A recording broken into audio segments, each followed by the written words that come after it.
boa tarde e boas-vindas a todos que estão nos acompanhando no nosso 6º ciclo de debates discente, organizado pelo Centro de Estudos e Pesquisa de Relações Internacionais, o CERI-FACAMP. Eu sou Fernanda, aluna do 3º ano de Relações Internacionais da FACAMP e estagiária no CERI-FACAMP. O ciclo visa a difusão dos resultados das pesquisas conduzidas pelos alunos de Relações Internacionais da FACAMP, em formatos de projeto de pesquisa, grupos de estudos, monografias e iniciação científica. Nesse ano, o ciclo ocorrerá de 4 a 8 de novembro, com 12 mesas temáticas de apresentação dos resultados de pesquisa em formato de pôster. As mesas contam também com a participação de convidados externos, pesquisadores e professores de universidades públicas e privadas brasileiras, como debatedores. Com o propósito de promover a difusão das pesquisas conduzidas pelos alunos de Relações Internacionais da FACAMP, por meio do intercâmbio de conhecimento entre as instituições de ensino e pesquisa dos debatedores convidados, é com grande honra que declaro aberta a primeira mesa do 6º ciclo de debates discente do CERI-FACAMP, intitulada Automobilismo e Relações Internacionais. Para discutir o tema da mesa de hoje, é com grande prazer que damos as boas-vindas ao nosso convidado, professor Tiago Dalla Verde. Professor Tiago é professor das faculdades de Campinas e doutorando em Teoria Econômica na Unicamp, pesquisando upgrading tecnológico e formas de mensuração multinível para transformação estrutural. Professor Tiago também é integrante do Núcleo de Estudos de Conjuntura da FACAMP, mestre em Desenvolvimento Econômico pela Universidade Federal do Paraná, possui graduação em Administração e em Ciências Econômicas pela FACAMP. Trabalhou como monitor nas matérias de Laboratório de Conjuntura Econômica, no curso de Ciências Econômicas da FACAMP, como monitor de pesquisa no Centro de Pesquisas Econômicas da FACAMP e foi bolsista de iniciação científica na área de Economia Criativa. Professor Tiago, nós agradecemos sua presença e sua disponibilidade para participar do nosso ciclo de debate discente. Na mesa de hoje, nós contaremos com a apresentação dos alunos que compõem o grupo de estudos de automobilismo. Os integrantes do grupo apresentarão um pôster com os temas pesquisados pelo grupo nesse semestre e que foram publicados em uma newsletter. Como o grupo possui muitos integrantes, peço que vocês se apresentem durante a exposição de vocês. Os integrantes do grupo terão 30 minutos para realizar sua exposição e, em seguida, passaremos para os comentários. Sem mais delongas, integrantes do grupo de estudos, vocês têm a palavra.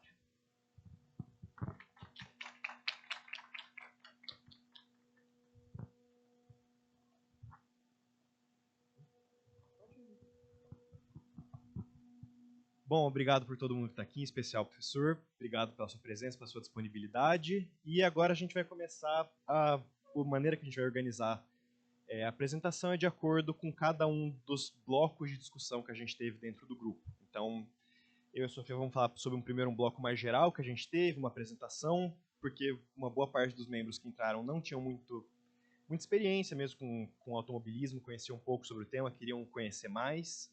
Depois vamos falar sobre economia política, desigualdade de gênero, meio ambiente, direitos humanos, mas essas são as apresentações das outras pessoas. Então, o primeiro encontro que a gente teve foi exatamente de contextualização. Foi o único encontro que a gente teve uma apresentação mais organizada para os alunos, porque a ideia realmente era, vamos colocar todo mundo no mesmo patamar. Quem já assiste Fórmula 1 desde os 2 anos de idade, que nem a Maria, por exemplo, até quem nunca assistiu uma corrida na vida, todo mundo, a ideia era poder discutir no mesmo patamar.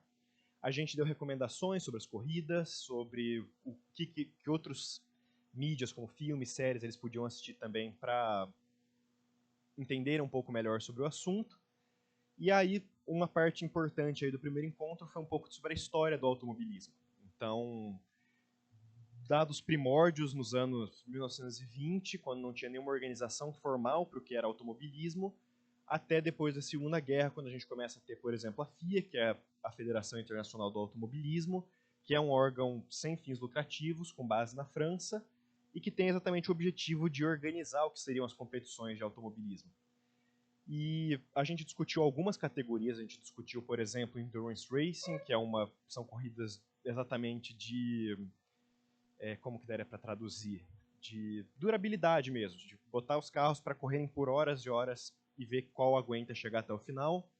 Corridas, por exemplo, de rally, que são fora de pistas tradicionais, em pistas de terra. E, claro, o tópico que a gente acho que entrou mais, no final das contas, foi Fórmula 1, porque é o mais discutido, é o que tem o maior impacto, E também tem mais notícias, tem mais blogs, tem mais opiniões em cima, então é o mais famoso, é o mais popular, então foi o que permitiu uma discussão mais ampla também. E agora eu vou passar para a Sofia para falar mais dessa conexão atual da Fórmula 1 com as relações internacionais. Bom, como o Giovanni estava falando, as corridas elas se tornam mais populares no período pós-guerra. Então, a partir de mais ou menos 1950, você tem o surgimento da FIA, como ele disse, que é um órgão regulamentador para gerenciar as corridas automobilísticas, e a Fórmula 1 em destaque, que é a corrida que mais se tornou popular, que mais tem público, e que justamente por isso é também o tipo de corrida, né, que mais tem financiamento. Justamente porque se torna mais vantajoso para investidores, para empresas, terem o seu nome ali no carro e estarem fazendo, né, tipo, o seu merchan ali na frente. Então, justamente por isso, cada GP gira em torno, mais ou menos, bilhões de dólares. O de Interlagos, por exemplo, ele gerou 2 bilhões de reais para a cidade de São Paulo. Então, realmente, são circuitos que geram muito dinheiro e, consequentemente, acabam trazendo bastante consequências ambientais, acabam interferindo um pouco na questão de direitos humanos, e também sobre... tem havido, né, uma breve discussão recentemente sobre questão de gênero dentro da Fórmula 1. Então, são questões que eu acredito que os outros grupos vão se aprofundar um pouco mais quando vierem aqui falar, mas são questões que trazem muito esse olhar crítico, né? E que foi o nosso objeto de estudo aqui. Por exemplo, a gente teve uma discussão muito boa sobre a questão de por que no Brasil, em específico, o GP ele tem traz tantos olhares. Porque na América Latina é o único que tem. E isso, querendo ou não, traz uma desigualdade para o esporte. Que é onde tem mais fãs, onde tem assim, um maior boom. Então, são questões a se observar. Quer complementar?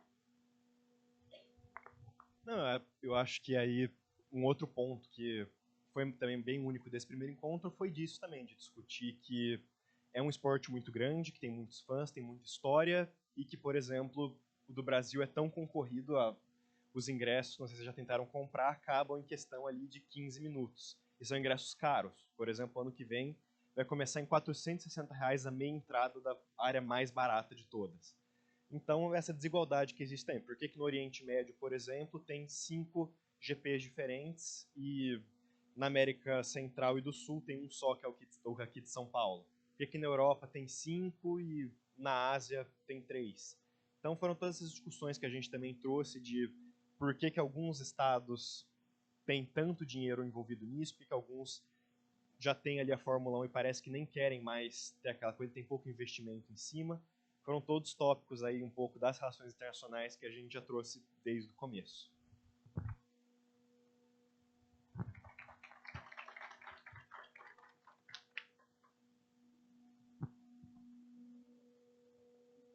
Bom, eu sou a Letícia. Eu sou a Gabriele. E a gente vai falar um pouco mais sobre o encontro em que a gente discutiu e fez uma análise sobre a política e a economia da Fórmula 1 e os seus impactos. Então, uma coisa que o Gi e a Sofia já começaram a introduzir é que a questão da localidade onde acontecem as corridas de Fórmula 1, elas são muito importantes porque parte muito do país, o prefeito de São Paulo e o governador de São Paulo terem essa vontade de entrar em contato com a Fórmula 1, de trazer a Fórmula 1 para a cidade e continuar mantendo a Fórmula 1 em São Paulo. Então, as autoridades regionais e locais mesmo, elas apoiam esses mega eventos que eles têm essa vontade de fazer com que eles aconteçam nas suas cidades, justamente porque é um evento que, além de circular muitas pessoas, igual o Gi falou, você vai nessas corridas, você encontra muitos argentinos, pessoas ao redor do mundo todo, mas principalmente aqui da América Latina, porque a gente não tem outra corrida nesses países. Então, você vai nesses eventos, você encontra muito estrangeiro e muita gente do Brasil inteiro. Então, movimenta muita gente. E não só gente que tem a vontade de assistir as corridas, mas também gera muito trabalho, gera muita renda, gera muito investimento, porque os hotéis começam a trabalhar muito, os restaurantes, outras localidades de entretenimento. Então, é uma coisa que é bom, acaba sendo muito, muito bom para São Paulo, por exemplo, e para essas cidades que que sediam essas corridas, justamente por essa movimentação de renda, de lucro e de pessoas. Outro ponto que é muito importante é isso que a So comentou um pouco, que é sobre a Fórmula 1 atrair muitos fãs. A Fórmula 1 tem muitos patrocinadores, as equipes dentro da Fórmula 1 têm muitos patrocinadores. Então a gente vê, acho que a Heineken, a Rolex é muito conhecida também. Uns anos atrás teve Marlboro, acho que a Qatar Airways também é uma linha aérea também, eu sei que patrocina. E é muito importante que para esses patrocinadores que a Fórmula 1 aconteça, justamente para eles terem mais lucro e ganharem mais visibilidade, porque com a Fórmula 1 tendo inúmeros fãs pelo mundo todo a cada ano que passa, é muito mais difícil você conseguir comprar ingresso. É muito importante para os patrocinadores para essas corridas acontecerem e terem a visibilidade da marca deles nesses eventos. Continuando um pouco o que a Lê estava falando sobre a Fórmula 1 sempre atrair muitos fãs, uma base muito grande, e assim as empresas, os patrocinadores, usam como um meio de aumentar sua visibilidade, ainda mais agora que não são mais só os meios tradicionais de comunicação, mas com as redes sociais, as plataformas digitais, os custos para patrocínio vêm aumentado cada vez mais. Assim, a gente tem patrocínios que duraram por muito tempo, como ela falou, como a Marlboro com a Ferrari, ou a Heineken. São empresas que são muito significativas dentro da Fórmula 1, seus patrocínios, seus custos. E com isso a gente consegue ver ultimamente como a entrada de novas equipes também é muito influenciado pelos patrocinadores e pelos investimentos, porque a Fórmula 1 atualmente para essas empresas se transformou num grande investimento. A gente estudou um pouco, né, o caso da Cadillac, que tentou entrar e por conta dos patrocinadores, como a Rolex e a Heineken, foi meio que barrado. E a gente vê como isso também contribuiu muito para a elitização do esporte, que já tem muitas poucas equipes, e agora com os patrocinadores, em relação a dinheiro e a custo do patrocínio, vem trazendo essas decisões externas cada vez mais fortes e deixando um grupo mais elitizado, mais fechado. E sobre a economia e a política, a gente estudou foi mais isso, desde as autoridades, que como influenciam e como toda essa base de fã vem influenciando cada vez mais para patrocínios, e a Fórmula 1 se transformou num grande investimento e o que contribui para a elitização do esporte. Eu acho que, só para concluir, o que a Gabi falou é basicamente, eu acho que os outros grupos vão até comentar um pouco sobre, mas que por conta dos patrocinadores e dos investidores, muitas mudanças na Fórmula 1 muitas vezes são barradas. Então, não só mudanças de adicionar novas equipes, ou às vezes tirar a equipe, mas mudanças nos próprios princípios e os códigos de conduta da Fórmula 1 mesmo acabam sendo influenciados.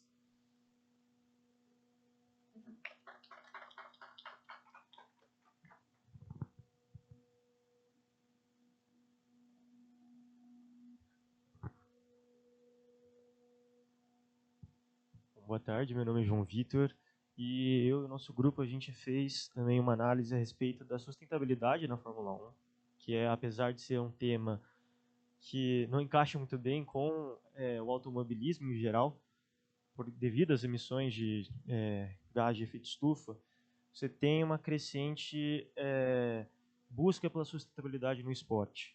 Mas, apesar das contradições, uma das principais, que é realmente o que faz com que a Fórmula 1 seja um esporte extremamente poluente, é a cadeia logística do esporte. Você tem, por exemplo, um calendário que ele é extremamente mal organizado se for levar em consideração as emissões de carbono. O nosso calendário ele começa no Oriente Médio, depois ele vai para a Austrália, para a Ásia, depois para os Estados Unidos, para a Europa, Canadá, Europa novamente, depois para a Ásia, depois para os Estados Unidos novamente, para o México, Brasil, volta para os Estados Unidos, depois vai para o Oriente Médio novamente. Toda essa cadeia logística ela é feita por meio de aviões, navios, todos eles produzem muitos gases de efeito estufa. Em toda essa brincadeira, né, a Fórmula 1 ela viaja 3 vezes ao redor do mundo. São cerca de 1.324.000 litros de combustível que são utilizados. São 3.400.000 quilogramas de CO2 que são emitidos pela logística da Fórmula 1. Então, esse é um problema que ele é muito grande, visto que poucos esforços são feitos para poder remanejar esse calendário e outras áreas do esporte elas são prejudicadas. Por exemplo, os motores da Fórmula 1 que fazia parte do espetáculo, a gente tinha o uso dos V10, dos V12 dos anos 90 e começo dos anos 2000, e todos eles foram descartados para a adoção de motores que fazem pouco para o espetáculo do esporte. Tudo bem que eles são vantajosos para a produção de tecnologias novas para as grandes montadoras, mas afeta o esporte. Então, a Fórmula 1 e as empresas e a FIA, eles colocam pesos em áreas que não necessariamente estão realmente colaborando para a luta das mudanças climáticas. Uma dessas medidas que a gente estudou dentro do nosso grupo foi o implemento de biocombustíveis dentro das principais categorias da Fórmula 1 e do World Endurance Championship, que foram, por exemplo, na WEC, que é a World Endurance Championship, eles começaram a utilizar a partir de 2022 o uso de biocombustíveis à base de resíduos de produções de vinhos da Europa. E vem sendo implementado com sucesso, e agora, a partir de 2026, a Fórmula 1 ela também busca adotar novos biocombustíveis, o que pode ser um ponto positivo para o espetáculo do esporte, permitindo a volta de outros motores aspirados, que tende a ser a nova tendência, né? E colaborando para o espetáculo do esporte, né? Essa busca de utilização de biocombustíveis ela tem o objetivo de zerar as emissões líquidas de carbono com os projetos de Carbon Net Zero da FIA e a Fórmula 1 até 2030. O que pode ser difícil de ser completada, porém, avanços significativos estão sendo feitos. Outros avanços para a sustentabilidade dentro do automobilismo é a eletrificação crescente de diversas outras categorias. A gente tem crescente sucesso das Fórmulas E e também das categorias GT eletrificadas, o que tendem a ganhar mais popularidade agora com os próximos anos. E também,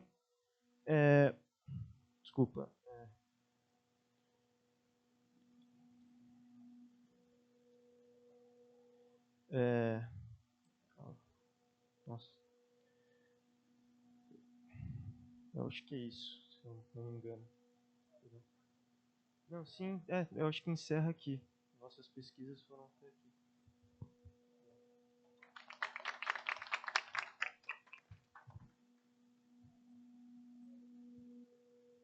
Boa tarde, meu nome é Antônia, eu estou aqui representando a pesquisa e as discussões que a gente fez em torno do automobilismo, a Fórmula 1, centrado em volta da questão dos direitos humanos. Especialmente dentro da FIA, não, envolvendo as questões da própria FIA, dentro dela como uma das maiores, a maior instituição da questão de automobilismo, mas também no arredor dos países do qual cedeiam as corridas da Fórmula 1.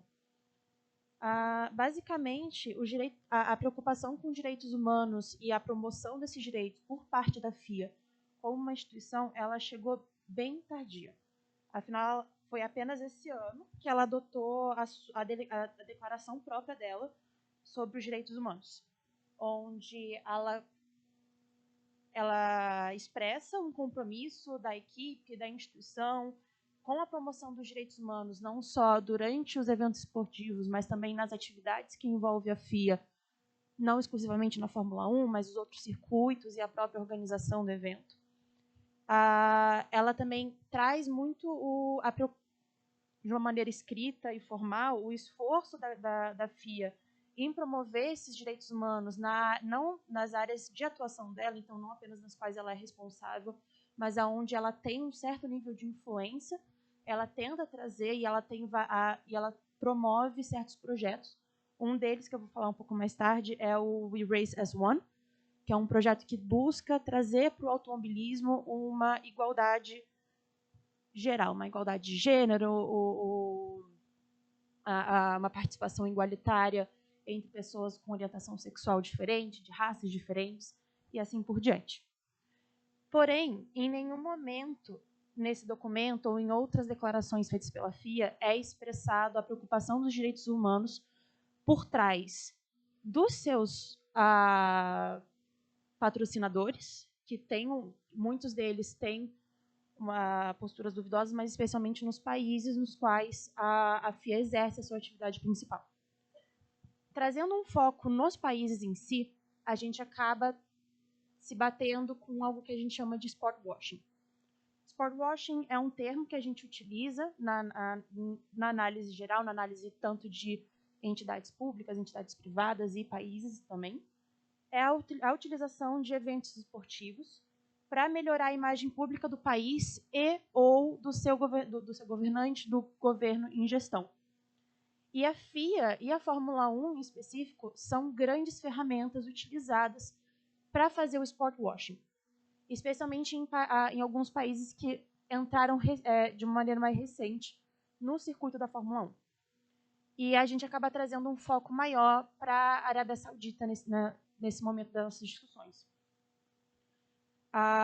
O Oriente Médio, em geral, ele chega um pouco mais tardio nos circuitos da Fórmula 1, nos circuitos da FIA.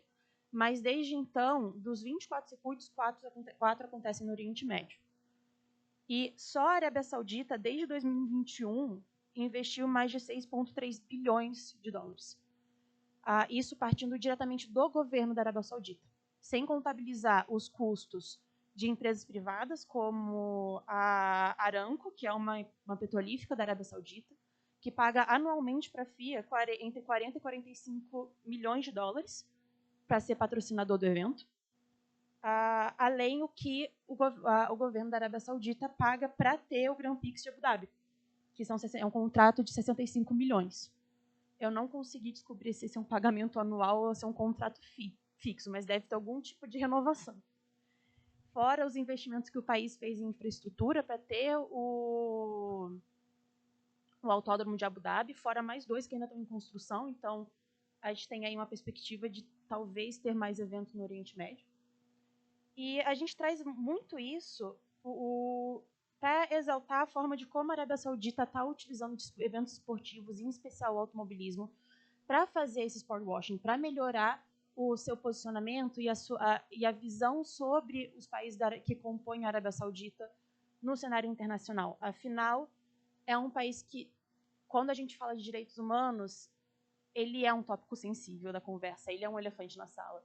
Ele é um país extremamente rico, faz diversos investimentos, mas, ao mesmo tempo, é um país que ele tem um histórico de violações dos direitos humanos, desde detenção arbitrária, tortura de promotores de direitos humanos, e políticas próprias, governamentais, que promovem a restrição de liberdade. A restrição de liberdade de expressão, a liberdade de mulheres, a liberdade religiosa, a liberdade de minorias, como membros da comunidade LGBTQIA+, entre outros.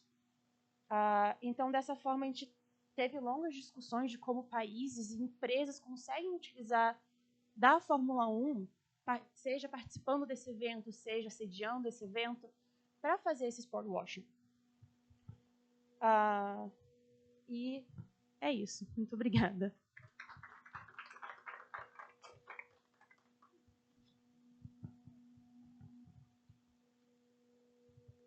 Oi, gente, bom dia. Me chamo Maria Eduarda e, como último bloco agora, a gente entra na parte que eu acho que é o tópico mais sensível, mais discutido e mais interessante, na minha opinião, que é a questão da inserção de gênero, a questão das mulheres na Fórmula 1. Eu acho que todo mundo sabe, assiste, acompanha. A Fórmula 1 é um esporte majoritariamente, historicamente, composto por homens.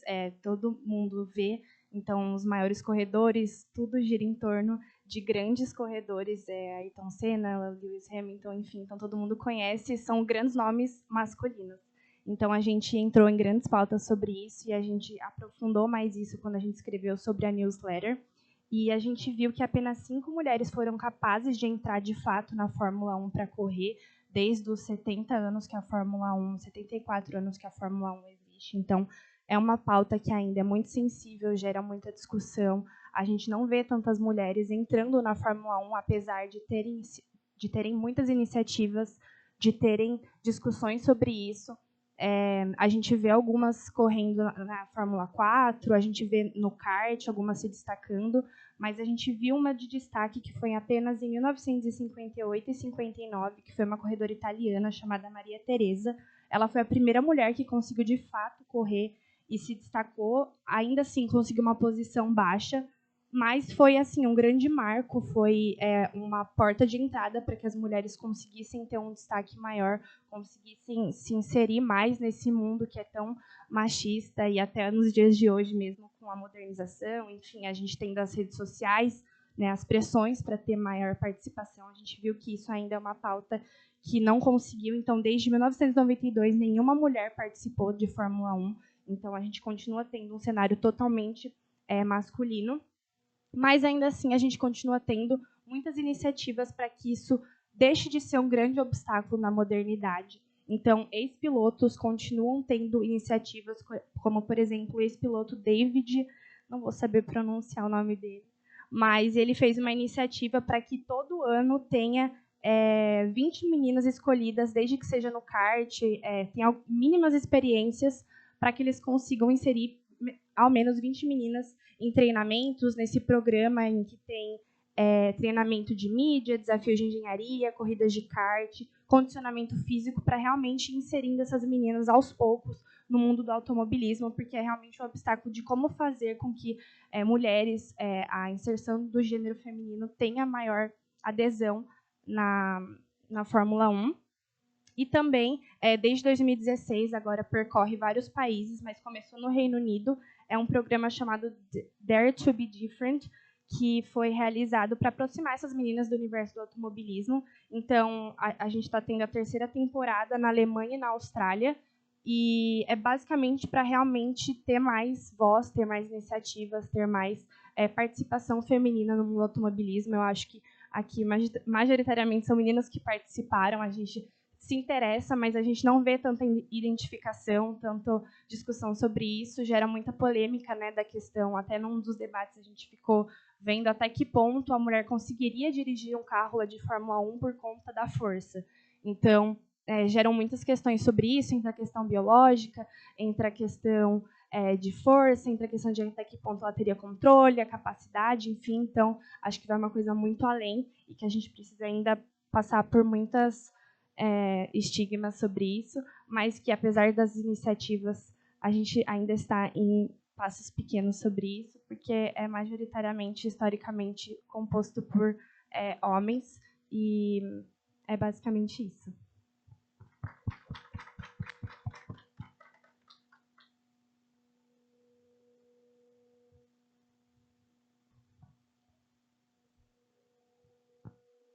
Obrigada, pessoal, pela apresentação. Então, agora passaremos para os comentários do professor Tiago. Fique à vontade para fazer seus comentários e sugestões a respeito das apresentações.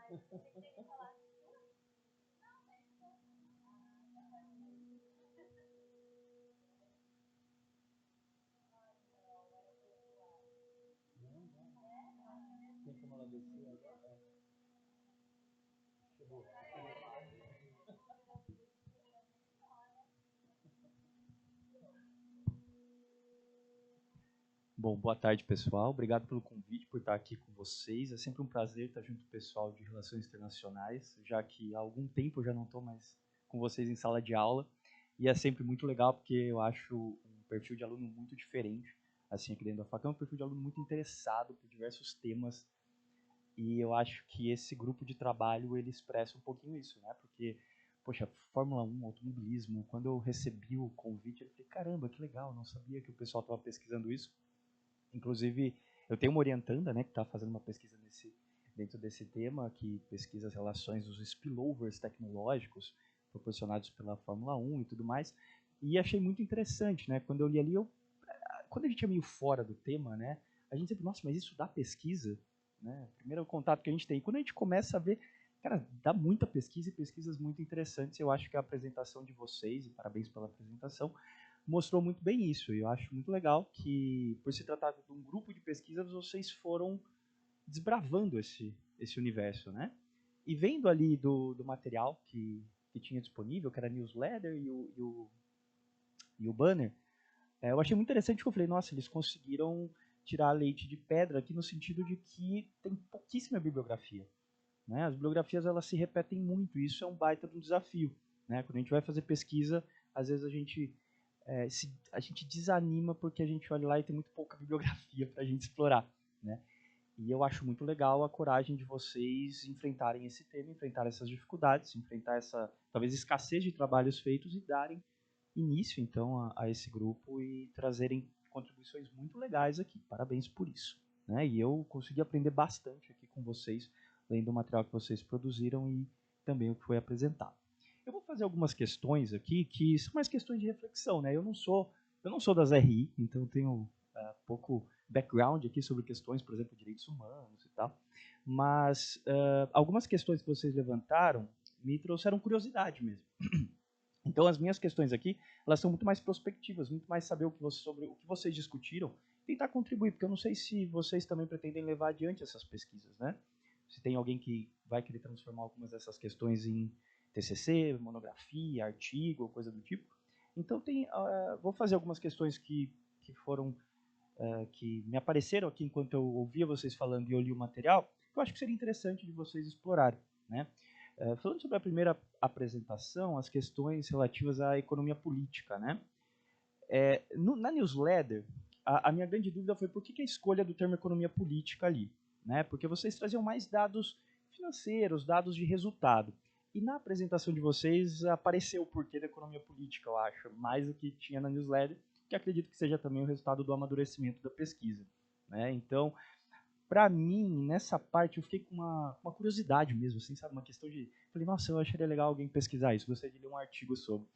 Que são quais os principais pontos que justificam as escolhas das localidades, que foi algo que vocês passaram por cima, vocês tocaram no assunto, só que vocês não adentraram nele com maior profundidade. Né? E imagino, lógico, também uma questão bastante abrangente, porque me parece aqui, e aí isso se relaciona com outras contribuições nas apresentações posteriores, como por exemplo a do sport washing, né? Me parece meio óbvio porque o Oriente Médio entra nessa. Né? Bom, primeiro porque eles têm dinheiro. Né? Dinheiro para gastar assim à vontade e de forma não democrática. Né? Eles não precisam consultar ninguém se eles querem gastar aquilo. Diferente aqui, né? Vamos pensar, vamos trazer um segundo grande prêmio para o Brasil, vamos fazer, sei lá, no Rio de Janeiro. Poxa, tudo bem, isso movimenta milhões e milhões e tal, mas tem que gastar inicialmente. Tem recurso para isso? Né? Lógico que pode ser que tenha recurso, mas toda definição de gasto ou não é uma definição de prioridade alocativa. Né? Vamos colocar dinheiro para reformar Jacarepaguá e não para, sei lá, educação. Né? Você pode justificar, não, mas isso vai trazer muito recurso para a cidade. Lógico, traz, etc. Mas é uma decisão de gasto inicial. Né? Então, esse é um ponto fundamental ali. E aí entra esse ponto da questão do sport washing, eu acho que como me pareceu, pelo menos, a principal justificativa do porque o Oriente Médio entra forte nisso. Só que eu acredito também que não seja a única. Né? E eu acredito que tem uma diferença aqui de histórico, como, por exemplo, vocês falaram, a Fórmula 1 remonta ao pós-guerra. Né? Se a gente relembrar um pouquinho aqui, eu acho que vocês já tiveram até as Inter 3 da vida, né? O que está acontecendo no pós-guerra? Não é a internacionalização das empresas americanas e logo depois disso a reconstrução da Europa, e a reconstrução da Europa você tem o ressurgimento das empresas europeias que começam a competir com as americanas, e depois lá chegando na década de 80 surgem as japonesas. Quando a gente olha para essa história do pós-guerra, se a gente começar a esmiuçar ela, a gente vai sempre ver as automotivas ali no meio, né? A gente vai ver a GM e a Ford nos Estados Unidos, a gente vai ver o ressurgimento das europeias, que eram fortes antes da guerra, né? Bom, BMW fabricava motor para avião nazista, não é? A fábrica de motor da Bavária. Lá. E então você começa a olhar para isso, você vê que boa parte do automobilismo, do crescimento do automobilismo, ele se dá também como parte da história do capitalismo. E vocês, acho que alguém falou essa frase, eu achei ela muito legal ali, né? Porque você vê justamente isso, você vê, não tem o Ford versus Ferrari? Poxa, o que é aquilo se não um embate entre a indústria americana e a indústria europeia recém-reconstruída? Né? E um embate ali tecnológico em grande medida. Né? Aí me pergunto se logo não vai aparecer os chineses aí querendo, sei lá, tem que ter motor elétrico nesse negócio sim. Né? E tem por quê? Porque a gente põe dinheiro. Né? Porque no fundo se trata meio dessa questão. Né? Quem está colocando a grana, porque é um esporte muito caro, né? Como vocês levantaram.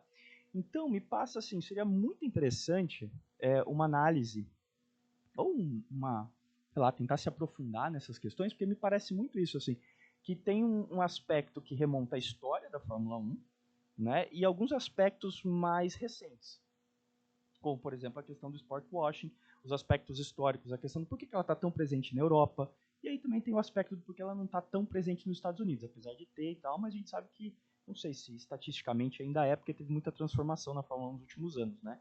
Não conheço tanto assim, mas sei que teve troca de comando, os americanos compraram a coisa toda e começaram a desenvolver daquele jeito meio americano de fazer as coisas, né? Mas ela não era o principal, como é que fala? Principal prova dentro dos Estados Unidos, né? Lá com mais audiência e tal.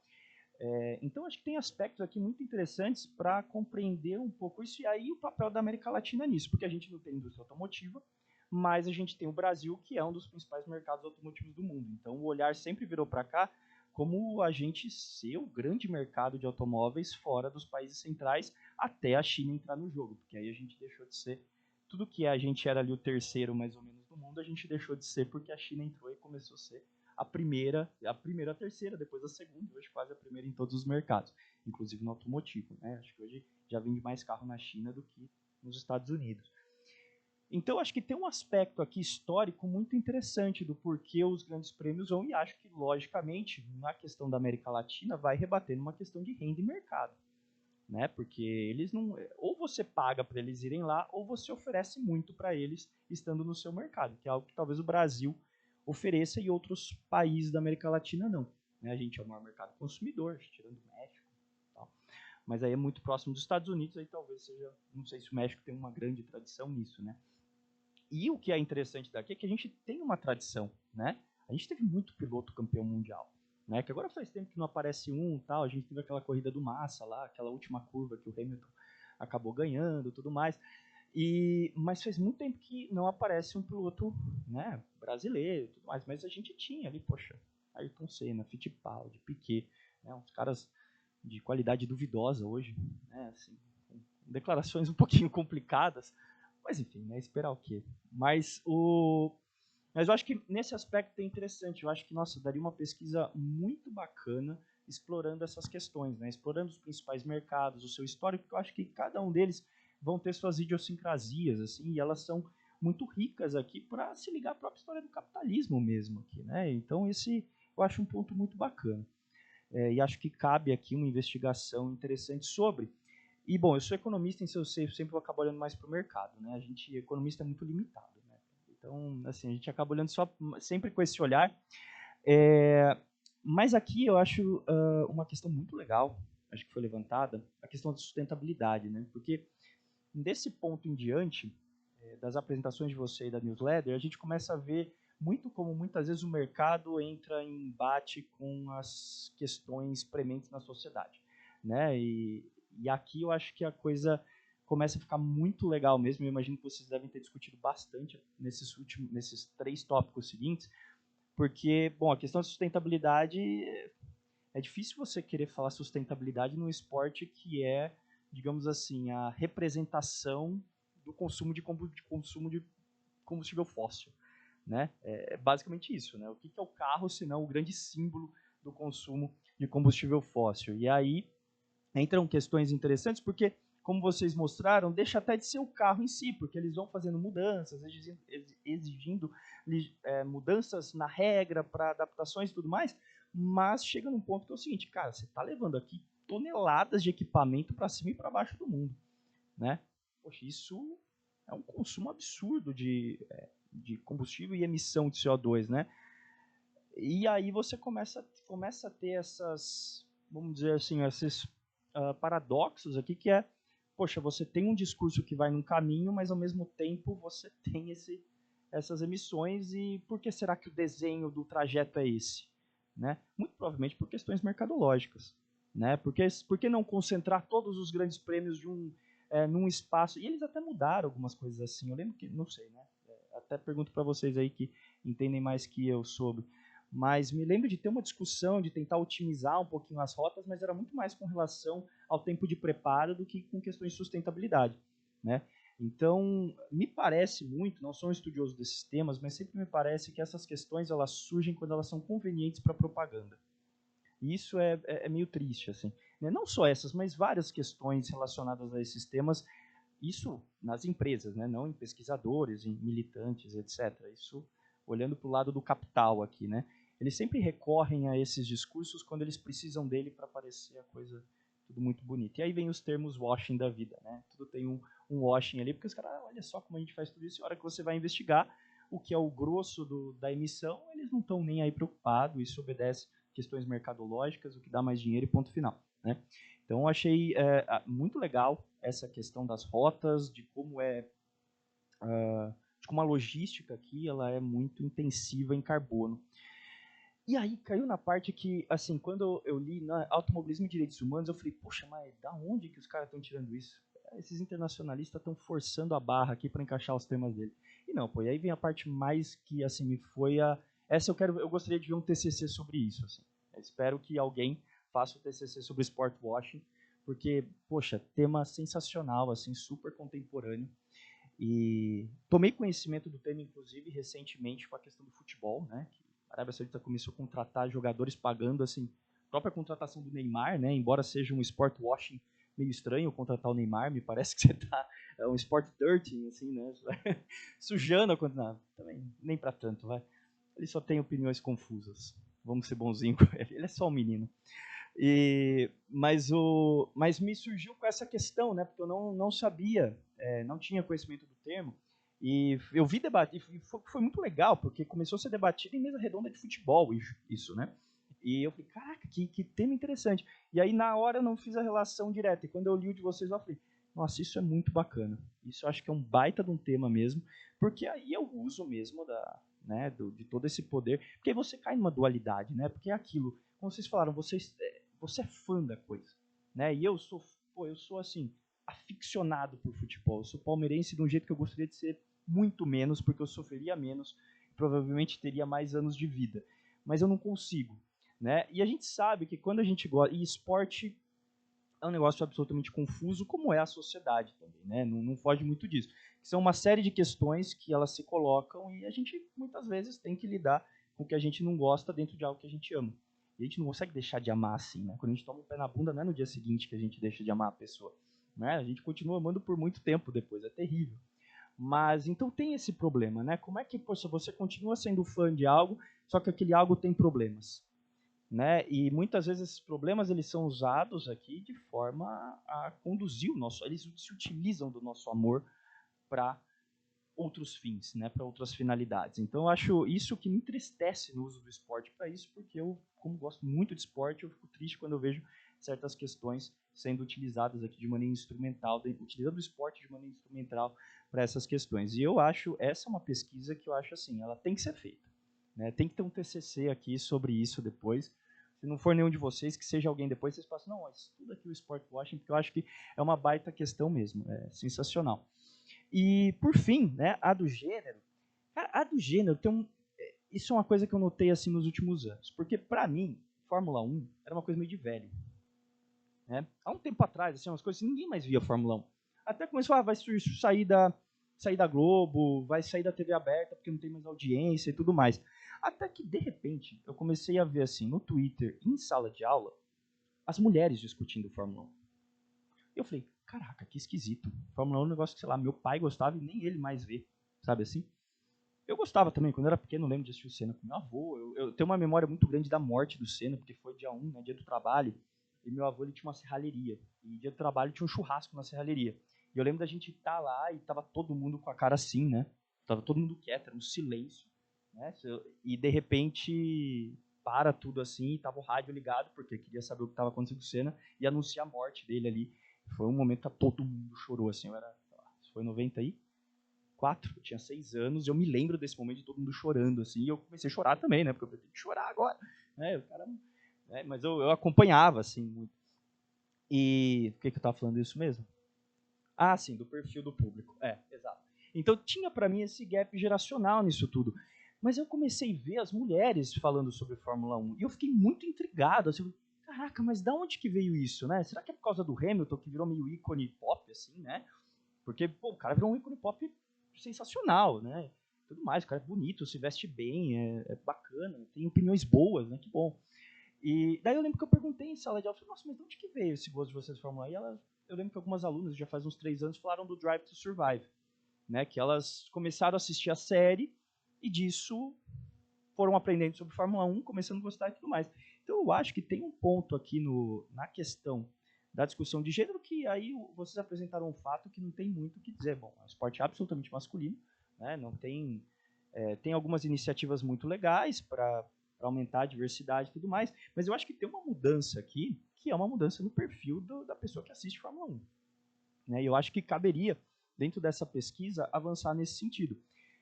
Lógico que essa seria ingenuidade minha, seria, sei lá, ingenuidade de homem dizer que não, isso é uma questão de mercado, porque a hora que, né, as mulheres começarem a ver mais, elas vão se interessar a serem pilotos e daqui 20 anos provavelmente a gente vai ter 50%, 50%. Não acredito nisso, óbvio. Né? Acredito que as ações afirmativas elas são fundamentais para mudar esse perfil.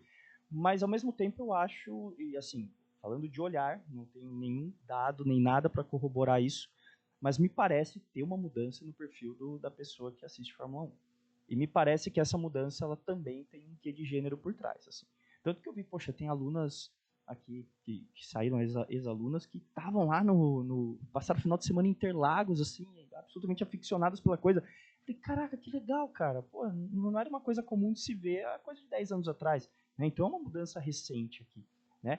E acho que seria interessante até tentar compreender o porquê dessa mudança, né? Quais foram as características, porque muito provavelmente ela não foi à toa. Né? Muito provavelmente ela não foi à toa, porque hoje em dia a gente descobre, a gente acha que as coisas são à toa e sempre tem um algoritmo por trás, né? A gente fala, é verdade, aquele algoritmo fez aquilo com a gente. Mas, enfim, lógico que é uma mudança muito interessante que eu acho que vale a pena ser abordada pela perspectiva de gênero, né? E que eu acho que por meio disso, pode-se criar, digamos assim, mecanismos para que aumente a diversidade depois. Ainda que eu acho que o identitarismo do homem branco não permita isso. Né? Ele faz de tudo para que isso não ocorra. Né? Nós, homens brancos, héteros, somos terríveis. Né? Somos fascistas por origem, está no nosso DNA. Né? Brincadeira. Então. Mas eu acho um baita tema me suscitou essa questão. Né? Porque eu consegui observar, pelo menos das pessoas próximas, essa mudança no perfil, e me parece que essa mudança no perfil tem um quê de mudança de gênero, sim, o que eu acho muito interessante de ser observado. Já que, bom, a questão histórica ela está dada, né? E vocês abordaram muito legal, muito bacana, a história que vocês levantam da participação das mulheres e das ações que me parecem meio tímidas, né? Para a inclusão da mulher ali na disputa, mas, enfim, não deixam de ser interessantes. Gente, no geral, acho que as minhas questões e comentários eram esses, e aí vocês fiquem à vontade para comentar sobre, dizer, não, Thiago, você está viajando. Tá? Mas, enfim, muito obrigado pelo convite, muito bom ver a apresentação de vocês.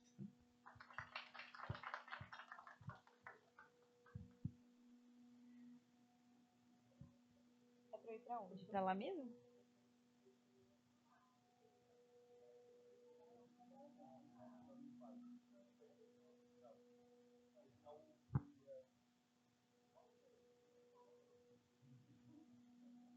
É para ir para lá mesmo?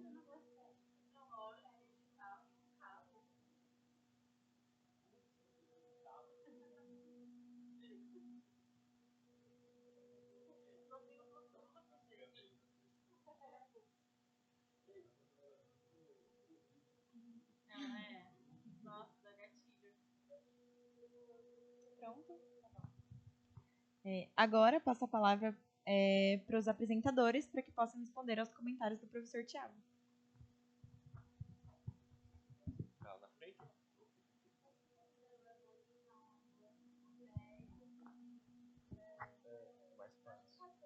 Aí, perfeito.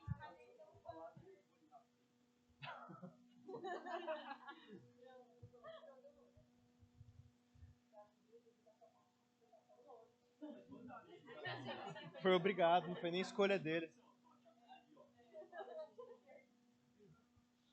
Bom, professor, muito obrigado pelos comentários. E voltando agora a fita bem para trás. Eu estou desenvolvendo minha monografia sobre a questão de sustentabilidade, mas vou voltar um pouco na questão de desenvolvimento do capitalismo e da Fórmula 1, porque é realmente muito interessante.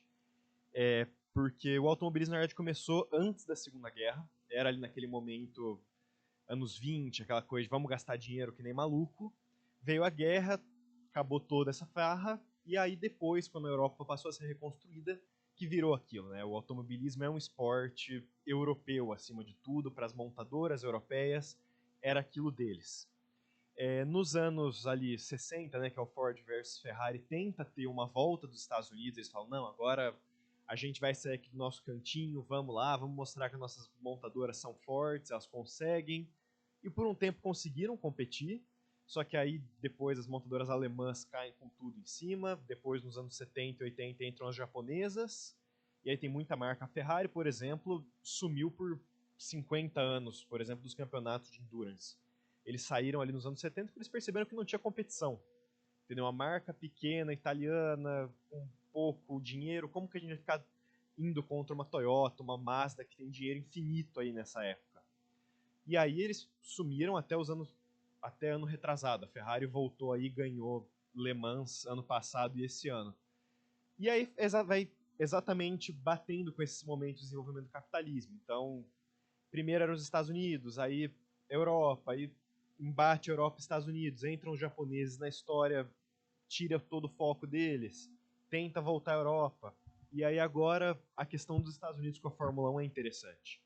Porque a Fórmula 1 desde 2016, 18, virou uma marca. A Fórmula 1 antes era só uma categoria de esporte, e hoje é uma marca mesmo. Então, se você fizer uma camiseta, por exemplo, com o logo da Fórmula 1, vai bater um advogado na sua porta.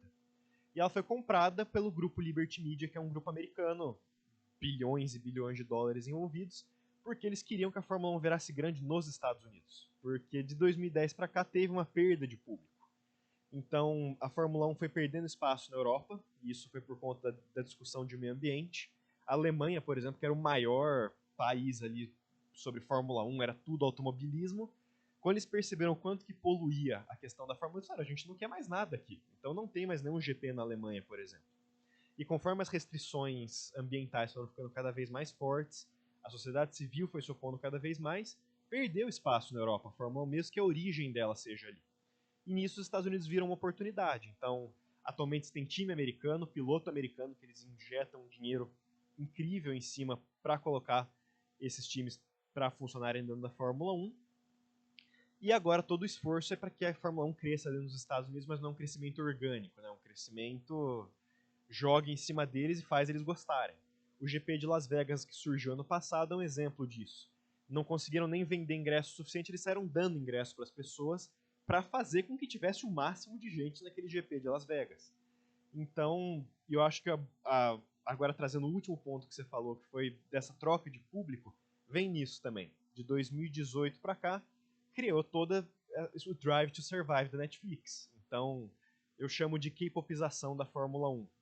Pegou um momento que os fãs de K-pop estavam saindo do K-pop, estavam procurando um novo hiperfoco aí para ficar em cima, e foi isso que eles investiram a Fórmula 1. Hoje em dia, você abre Twitter, você abre outras redes, não é, por exemplo, o piloto de Fórmula 1, é o meu marido, Lando Norris, Carlos Sainz, todo perfeito, dedicado, coraçãozinho, é aquilo. E aquilo virou a Fórmula 1, e hoje em dia esse é uma boa parte do público.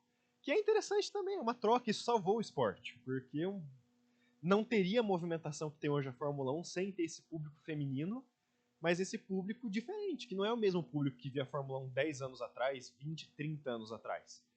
E mantém o esporte vivo de uma forma ou de outra e dá muito dinheiro também. Eu queria só fazer um comentário, que eu sei que não foi a minha parte do trabalho, mas que eu me recordei bastante sobre as nossas discussões a respeito da questão de gênero dentro da Fórmula 1. Que ela não abrange somente essa questão da participação das mulheres na corrida, mas de que forma e sempre foi a participação das mulheres dentro do esporte. A questão da sexualização das mulheres. De que antigamente, quando você falava de Fórmula 1, o que você lembrava? Que eram os corredores em cima do pódio, estourando champanhe e banhando mulheres com champanhe.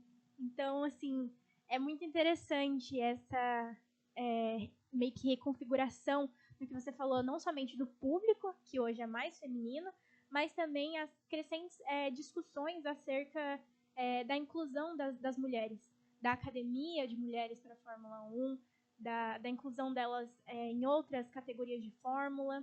E principalmente também teve uma discussão nossa, acho, que foi sobre o rally, sobre uma corredora, né, Michelle Mouton, que ela foi uma das principais corredoras assim de rally. Então, era só uma observação mesmo.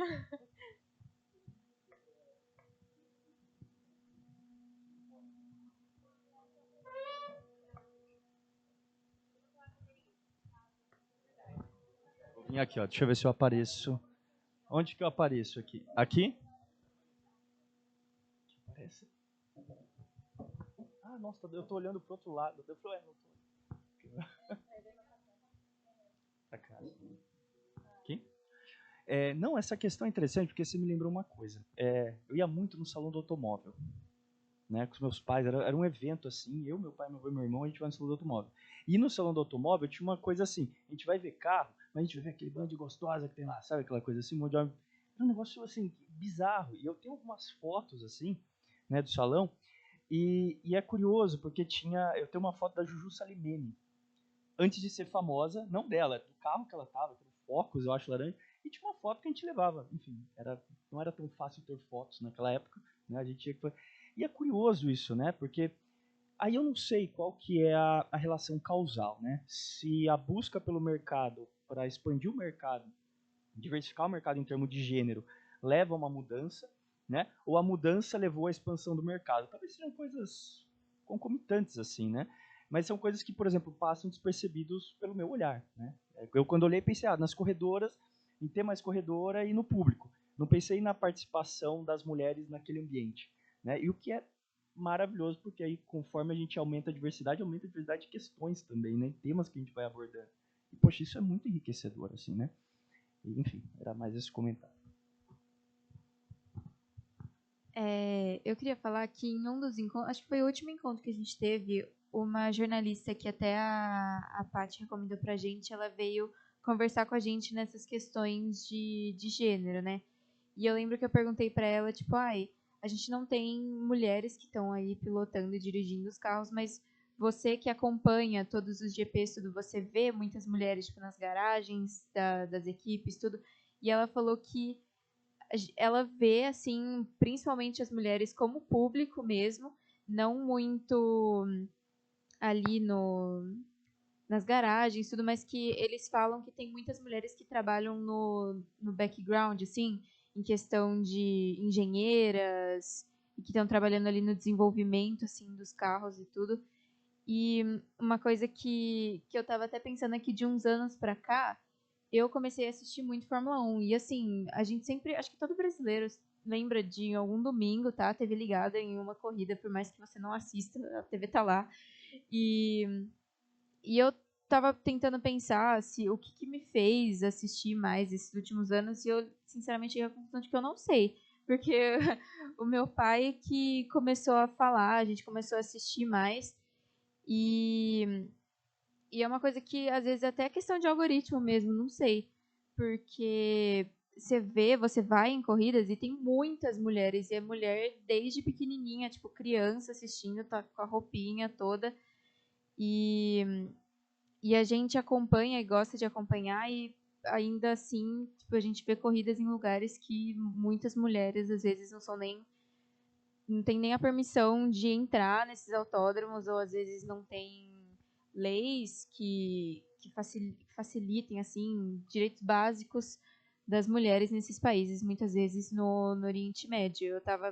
Eu tenho a intenção de fazer a minha monografia justamente nessa questão da Fórmula 1 e nessa participação das mulheres no Oriente Médio, ver se esses patrocinadores, eles dificultam, influenciam nas decisões da Fórmula 1 de levar essas corridas para esses países.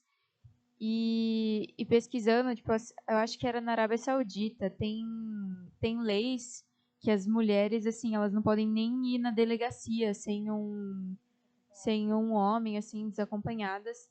Então, é muito, por um lado, eu gosto muito do esporte, mas por outro é aquilo que você falou. Às vezes você para analisar, é muito difícil você gostar de uma coisa que às vezes fere o direito de outras mulheres, né?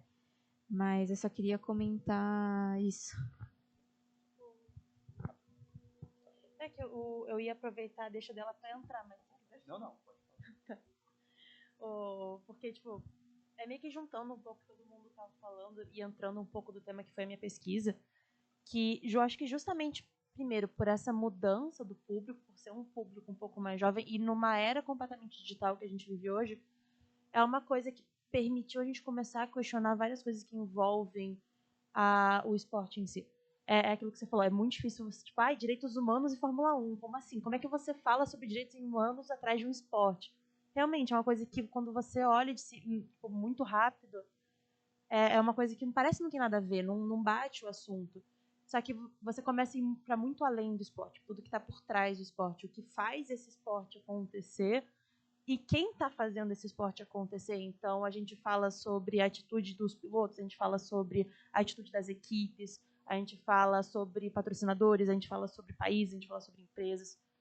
E justamente por a gente estar nesse âmbito mais digital, permite a gente trazer esse questionamento e enxergar tudo isso por trás. E aí o sport washing da Fórmula 1, especialmente, vira uma coisa... Pô, você começa a ler e você fica é uma coisa tão... te dá uma indignação tão grande, porque você vai, especialmente na Arábia Saudita, e isso a gente vai para outros esportes além desse. É um país que está investindo horrores em esporte, é no futebol, é no automobilismo, para justamente melhorar essa visão deles, essa imagem do país árabe no cenário internacional. Só que aí a gente vai, uma mulher não pode assistir a corrida. E, ao mesmo tempo, a gente tem a Fórmula 1 fazendo campanha sobre igualdade de gênero. A gente tem a Fórmula 1 com aquela campanha que é We Race as One, que promove uma igualdade geral, só que aí a gente tem um piloto que quase foi proibido de correr porque ele tinha um arco-íris no capacete, que não necessariamente remetia à causa LGBTQIA+. E a gente vai mais além, tipo, ok, eles investiram, construíram um autódromo. A construção desse autódromo foi feita violando os direitos humanos. A gente tem isso foi uma discussão que trouxe muito forte na Copa do Catar, que foi a construção dos estádios utilizando mão de obra análoga à escravidão. E aí a gente vai, é uma coisa muito maluca. Inclusive, pensando nesse sentido em termos de pesquisa, né, às vezes é até interessante você pegar o tema e trabalhar os cases envolvendo o esporte do que pegar o esporte e trabalhar o conceito, né? Até porque eu me lembro da discussão da Copa do Mundo. Nossa, teve muito trabalho sobre isso, assim. Teve um tempo que o pessoal estava falando forte sobre a questão do pessoal que morria nas obras dos estádios, na questão da mulher não poder entrar no estádio se não tivesse acompanhado. Eu não lembro agora exatamente como foi, mas eu lembro uma discussão muito pesada nisso. E não, pô, gente, tem que poder a mulher entrar, porque...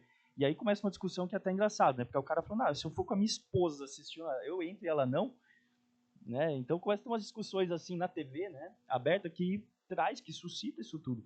E eu acho que, em termos de pesquisa, pensando, né, no quão realizável ela é, eu acho que pode ser uma saída muito legal, pegar o tema e do tema trabalhar cases em diferentes esportes e como eles foram trabalhados, né?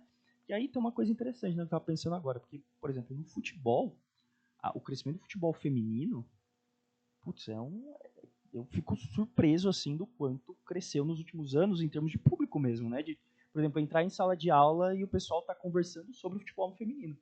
Né? Que você fala, cara, que legal, que bacana isso, né? As pessoas se interessando. E na Fórmula 1, assim, você não ouve falar, por exemplo, digamos, de um correlato ao futebol, né, de uma categoria feminina nesse sentido, né? E nem estou dizendo que teria que ter, não é nem essa discussão. Aí é com vocês, não tenho nada a ver com isso, graças a Deus, né? Em relação à Fórmula 1, digo, não entendo muito de Fórmula 1, mas digo, mas com relação que no futebol você acaba sendo funcional isso, né? Porque aí muda, como vocês falaram, a participação das mulheres no âmbito mais geral, né? De qual que é a participação delas naquele ambiente.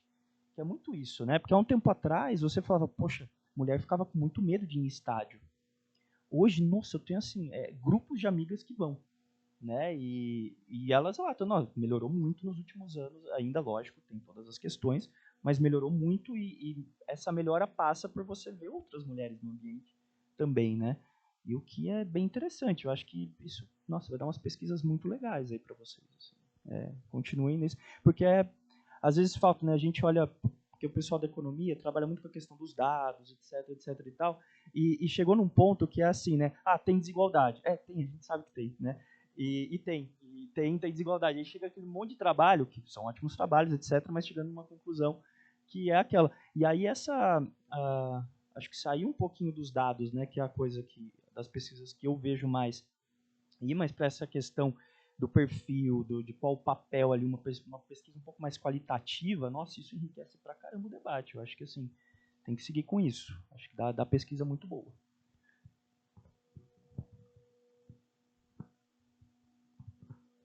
É só um ponto do meio ambiente que eu queria trazer, que é o tema que eu vou fazer minha monografia, né? Sobre, mais especificamente, greenwashing. Porque tem aí um esforço desde, 2000 e menos, até antes, com essa coisa de diminuir os motores, né? E aí, nos últimos anos, toda a discussão é que não, o esporte vai ser zero emissões até 2030, zero emissões. A FIA tem um acordo com a ONU agora de que na Agenda 2030, quando bater o relógio, 23:59 de 2029, não vai mais soltar uma fumaça na Fórmula 1. E aí, na verdade, tudo que eles ficam fazendo a propaganda em cima não, porque agora o carro, olha, agora ele é híbrido, olha, agora o carro usa biocombustível, agora é mais quase elétrico do que motor. E aí eu abri um report da Fórmula 1 de sustentabilidade, os carros correspondem a 1% de todas as emissões, menos de 1% na verdade. E tá lá em letrinhas miudinhas, num arquivo perdido na página 300 e alguma coisa.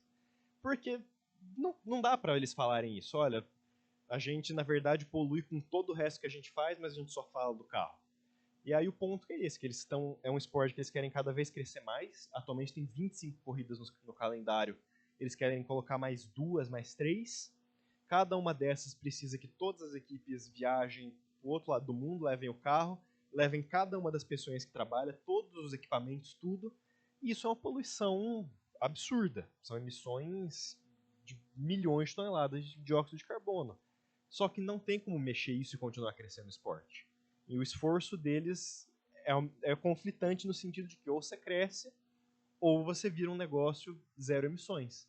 E claro que eles vão pela saída do dinheiro e o que eles conseguem mudar, que é deixar o carro mais ecológico, é o que eles ficam fazendo toda a propaganda em cima. Então, o ponto um pouco é esse, né? De que tanto se fala sobre o carro e pouco se fala sobre todo o resto que é o que polui de verdade. Falando, e porque é engraçado como a gente também se limita no pensamento sobre sustentabilidade, porque a gente está falando aqui só de emissão. Ninguém está falando das outros tipos de contaminação que são gerados pelo esporte em si. E é uma coisa que as pessoas esquecem quando a gente começa a falar sobre carros. O assunto sustentabilidade de carros é uma coisa extremamente engraçada de você assistir, porque não tipo, nunca bate. Ai, não, porque é carro elétrico. Aí, ok, como é que essa bateria é feita? Como essa bateria é descartada? Mas, além disso, uma coisa que muita gente esquece, foi algo que ficou para mim por muito tempo. Teve um tempo atrás, o Centro Acadêmico de Economia trouxe um palestrante no Noturno, no semestre passado, que ele tem um livro muito legal, ele me fugiu o nome, mas ele me trouxe um dado que me prendeu muito, que o problema do carro ele vai além da emissão, mas o microplástico que é gerado através do desgaste dos pneus. E que um carro elétrico, ele por ser mais pesado, logo o pneu ele acaba mais rápido que um carro normal. Então ele gera mais microplásticos na atmosfera. E só os veículos, então carros, ônibus, eles são responsáveis por 80% dos microplásticos que estão atualmente entrando no nosso pulmão junto com o oxigênio. E aí, então, tipo, é uma coisa que tem que primeiro, eles têm um pensamento extremamente limitado na questão dos carros emitirem, mas também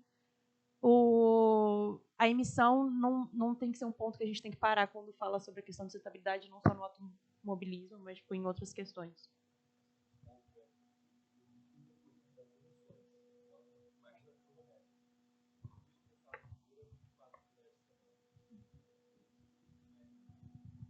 Né, essas questões de sustentabilidade, eu confesso para vocês que assim, eu tenho uma certa ansiedade com relação a elas, porque parece que nunca chega, não vou dizer que não chega a lugar nenhum, porque toda discussão chega a algum lugar, né? Mas me parece sempre que, assim, vira uma discussão interminável que, no fim, a prática se revela muito incipiente para as necessidades que a gente tem, né? Isso nem estou falando diretamente com a discussão de vocês, estou falando como uma questão pessoal quase sobre o assunto. Por exemplo, esses dias estavam discutindo muito a questão, não fica usando a inteligência artificial à toa, né? Porque cada frase que você coloca lá consome, sei lá, quantos galões de água. Cara, tem 1 milhão de operações de inteligência artificial acontecendo em qualquer empresa que a gente conheça hoje, assim, a cada segundo hoje. Os caras não funcionam mais sem inteligência artificial decidindo instantaneamente. Então, assim, poxa, eu não posso vir lá perguntar quem sou eu no negócio, porque isso vai gerar um gasto de 4 litros d'água, sei lá o que, tal. Lógico que ninguém está dizendo que você tem que fazer isso para gastar, né? Mas me parece sempre que a discussão, muitas vezes, ela não toca no cerne da coisa, e o cerne da coisa, no fim, é capitalismo, né? Mas não sei também se a substituição a isso não vai ser também problemática, né? Então, eu sempre fico com uma certa ansiedade por conta disso, porque parece que a gente gira na discussão e é sempre muito difícil. Porque aí o ponto é, ok, a modalidade, ou então, nem vamos colocar modalidade, porque você colocou uma dualidade aqui, que não é só sobre a Fórmula 1, mas é sobre o sistema mesmo. Se crescer vai gerar emissão. Porque para crescer precisa aumentar o número de prêmios, etc e tal. Tá, e aí? A gente não cresce, então? Não cresce. E aí o que a gente faz no lugar? Não crescer é suficiente? Não, também não é. Né? E aí, enfim, fica sempre nessa discussão assim, e eu tenho uma certa dificuldade com ela, confesso. Assim. Dificuldade em formar na minha cabeça, sabe? Como, sei lá, alguém que tenta ser pesquisador, né? E coisas que acabam, muitas vezes, trazendo angústia pra gente, porque quando você faz pesquisa, você fica angustiado, né? Você quer resposta, às vezes é difícil, às vezes você não chega, porque às vezes não tem também. Isso que é uma coisa que às vezes a gente tem que entender. Mas, pô, é muito interessante. Eu achei muito legal as questões que foram levantadas sobre o tópico, que elas ficaram até mais ricas do que tem na newsletter, assim, porque na newsletter foi a parte que, vamos dizer assim, que eu fiquei mais, putz, é isso. Né? Sabe, quando você olha e parece uma coisa meio chapada? E não é, assim, mostraram aqui que tem uma profundidade maior por trás disso. Então, é legal, vai dar uma pesquisa boa isso aí também, vai ser bacana de ver. Nossa, a gente tem plateia também. Que sensacional. Agora eu passo a palavra para a plateia do evento. Algum comentário, pergunta ou sugestão da plateia?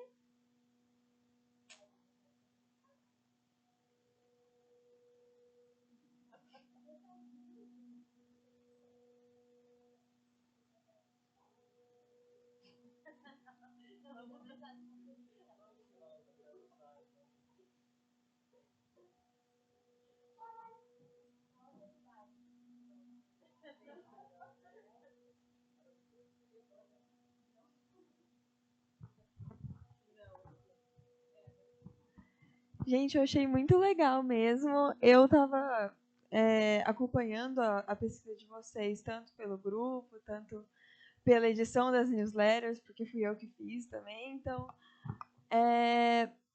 mas realmente deu para ver muito mais a profundidade da pesquisa por aqui.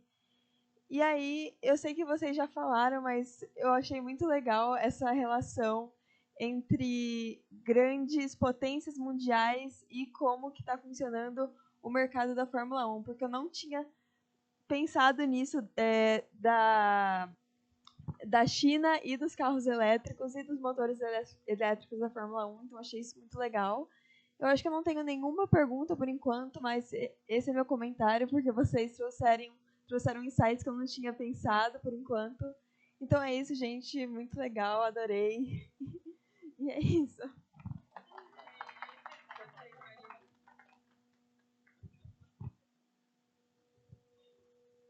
Estamos chegando.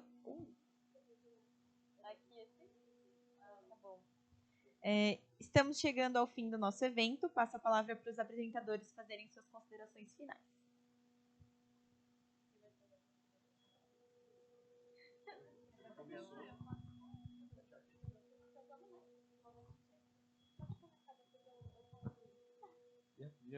Protagonistas das mulheres. Bom, eu acho que o grande problema é que o problema e também a parte boa é que daria para ficar aqui, eu acho que o dia inteiro falando sobre. A gente, na verdade, estendeu até a quantidade de encontros que a gente ia fazer inicialmente. Fizemos 2 encontros a mais que a gente tinha planejado do grupo. E até hoje tem gente que me pergunta se não teria ser mais. Veio aluno da PUC me perguntar se podia vir fazer parte desse grupo de estudos. Então, por mais que seja um tema que eu acho que parece no começo, como assim, automobilismo e RI, eu acho que daria para ter continuado aí por semestres falando sobre, daria para ter outras discussões, aprofundar as discussões que a gente trouxe. Deixo essa bola aí para o segundo ano resolver. E eu acho que é isso que eu tenho de considerações finais. Eu ia falar basicamente isso. Eu acho que eu, como uma pessoa que desde pequena acompanhou, eu acho que fazer essa ligação entre RI e automobilismo de primeira mão, eu também fiquei tipo, nossa, quais são as relações, né? Quais as pautas que a gente vai trazer, o que a gente vai discutir. Então, acho que a minha participação e o meu engajamento foi realmente na curiosidade e o interesse que eu tinha desde pequena, assim. Acho que fazer essas ligações acadêmicas, não só a problematização, toda essa pesquisa que a gente fez, acho que a gente vê que algo é muito maior do que a gente realmente vê ali na TV, né? Então, eu não vou fazer um TCC sobre isso, mas assim, eu acho que é um tema que cabe muito discutir assim. Foi um tema que eu levei para fora daqui com meu pai, que é uma pessoa que me fez gostar. Então, eu acho muito interessante. Eu gostei muito de participar. Foi o único grupo de estudos que de fato eu me engajei assim. E eu realmente gostei de fazer parte, porque era uma coisa que passou de uma paixão para algo que realmente me fez parar para pensar, sabe, em quão problemático e quantas pautas tem de ser só um esporte por diversão, sabe? Não, eu só queria falar que quando surgiu a ideia de a gente montar esse grupo de estudos, eu lembro que eu fiquei muito feliz. Eu estava até conversando com a Fer no início do ano, porque é um assunto que eu gosto muito, muito mesmo. E aí, quando surgiu a ideia, eu falei, nossa, é muito legal você não só estudar dentro da sala de aula, aprender todos os conceitos e RI como um todo, mas tipo, você estudar e aprofundar um tema que você gosta muito, que normalmente você pensa que não tem nada a ver, sendo que a Fórmula 1 passa por não sei quantos países e meio que relações internacionais é isso, sabe? Então, eu gostei muito, eu fiquei muito feliz de poder estudar um tema que eu gosto muito, que a gente não vê dentro de sala de aula. Professor Tiago, você gostaria de fazer suas considerações finais? Gente, só agradecer e parabenizar vocês. Eu acho muito legal essas iniciativas, parabenizar o SERI também, agradecer o convite, porque, poxa, é tão bacana a gente ter espaço para a gente desenvolver algo que a gente quer desenvolver, né? E às vezes a gente não tem tanto esse espaço, né? Então é tão bom que vocês tenham criado e partido por um tema, e visto que, nossa, olha, que interessante, dá para a gente relacionar isso, tem uma profundidade grande aqui, né?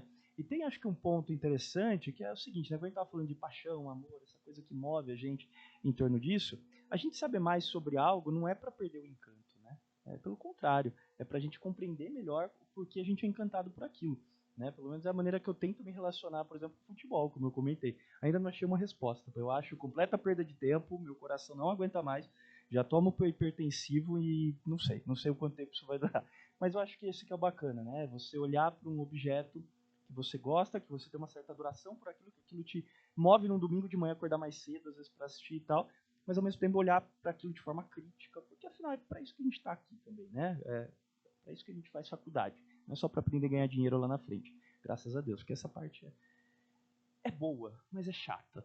Né? Então, parabéns para vocês por terem desenvolvido o grupo de estudo e tentem não fazer morrer com as próximas turmas. Né? Tenta continuar isso, que eu acho que tem muito trabalho interessante. Se fosse para deixar uma sugestão final, tipo, further research aqui, eu abordaria também a parte de tecnologia. O trabalho da Júlia tá ficando um trabalho muito legal e tem muitas questões que dá para a gente partir para análise dos spillovers tecnológicos que ajuda a compreender a coisa da história do capitalismo, ajuda a compreender as estratégias das empresas por trás, né? E isso inclusive nos dá pistas para o que pode se tornar isso lá na frente, porque quando a gente olha hoje aqui para o setor automotivo, a gente vê transformações brutais acontecendo numa velocidade muito alta, né?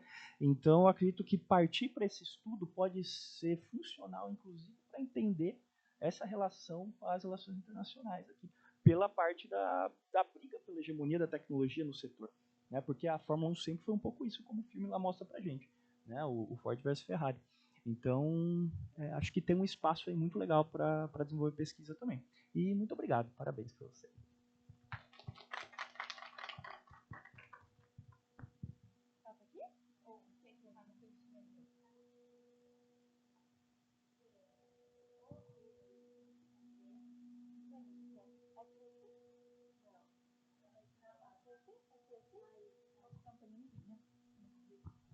Encerramos assim a primeira mesa do nosso 6º ciclo de debates discente do Série Facamp. Gostaríamos de agradecer a presença do professor Tiago pelo excelente debate com nossos alunos. Agradecemos a presença de todos os alunos, professores e convidados e aproveitamos para convidar vocês para a palestra de abertura do ciclo, que ocorrerá hoje, às 13h30, na sala 1400, com o tema Summit of the Future, Experiências e Perspectivas. Obrigada e boa tarde.